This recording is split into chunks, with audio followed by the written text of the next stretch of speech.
Doctor Yunus sir ভেবেছে যে শুধুমাত্র হাসনাত আর সার্জিস এনসিপির মতামত নিয়ে নিজেদের মতো করে আইন বানাবে আর সেটা সবাই গ্রহণ করে নেবে, এটা ভেবেছে। আর কারো সহযোগিতা প্রয়োজন নাই, কারো পাশ থেকে সাপোর্ট দেওয়া প্রয়োজন নাই, সব নিজেরা নিজেরা করে ফেলবে। এখন নিজেরা নিজেরা করলে কতটুকু সমস্যায় পড়তে হয় ওই শিক্ষা কি ডক্টর ইউনূস স্যার পাচ্ছে? বলেন তো, যেই সচিবালয়ের যে আইনটা করতে যাচ্ছে, এই আইনটা করতে সর্বদলীয় সহযোগিতা প্রয়োজন কিনা? হাসনাত বলবে সবাই দৌড়ে রাজুতে আয়, সার্জিস বলবে রাজুতে আয়, আর সবাই পাগল হয়ে রাজুতে দৌড় দিবে। সেই সংস্কার কি বাস্তবায়ন হবে? না। যে এই যে সচিবালয়ে সংস্কার করবেন, তো সচিবালয়ে তো কিছু পিঁপড়া, কিছু হাতি, দুই ধরনের প্রাণী এখানে আছে।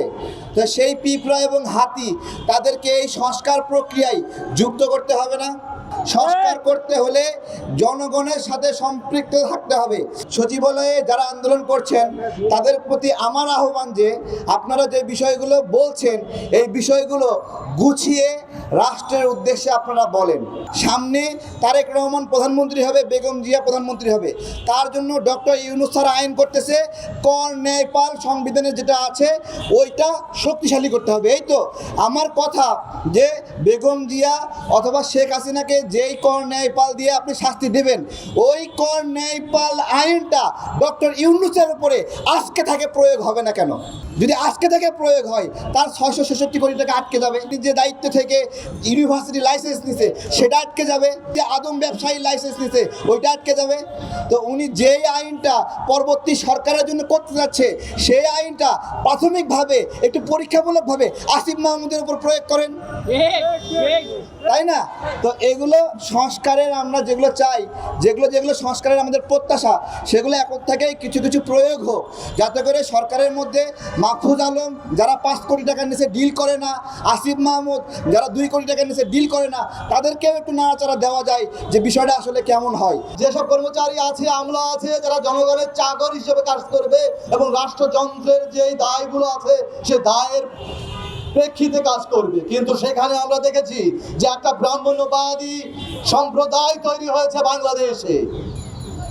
সচিবালয়ের যে আন্দোলন চলছে সেই আন্দোলনটা আমাদের খোলা চোখে দেখলেই শুধু হবে না, এর ভিতরটা বুঝতে হবে আমাদের। যে রাষ্ট্রের এই সময়ে আপনারা যে কর্মবিরতি এবং আপনাদের যে বিক্ষোভ, সেই জায়গায় রাষ্ট্র কিন্তু যে সরকার আছে, অন্তর্বর্তীকালীন সরকার, তারা তাদের কাজে বাধাগ্রস্ত হচ্ছে। সেই বাধাগ্রস্ত না করে আপনাদের সঠিকটা বলতে হবে।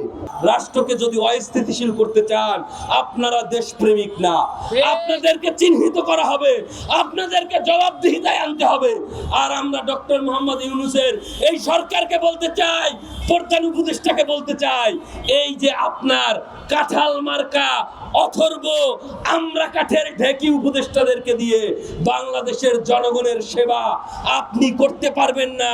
হয় অবিলম্বে আপনার এই উপদেষ্টা পরিষদ পুনর্গঠন করতে হবে, যোগ্য দক্ষ, এই জুলাই আগস্ট গণ অভ্যুত্থানের প্রতি দায় আছে, দরদ আছে এমন লোকদেরকে উপদেষ্টা বানাতে হবে। নইলে অবিলম্বে আপনার একটি নির্বাচনের রোডম্যাপ ঘোষণা করতে হবে। আপনি তো এই জুলাই আগস্ট গণ অভ্যুত্থান নিয়ে ফাইজলামি করতে পারবেন না, ইয়ারকি করতে পারবেন না। জনগণের রক্ত গেছে, কি পরিমাণ বুলেটের সামনে দাঁড়িয়ে তরুণরা জীবন বিলিয়েছে। আমরা যারা রাজপথে ছিলাম আমরা জানি। আপনি বিদেশ থেকে ধরে ধরে এনে উপদেষ্টা বানাবেন, তারা তো এই দায় দরদ বুঝবে না।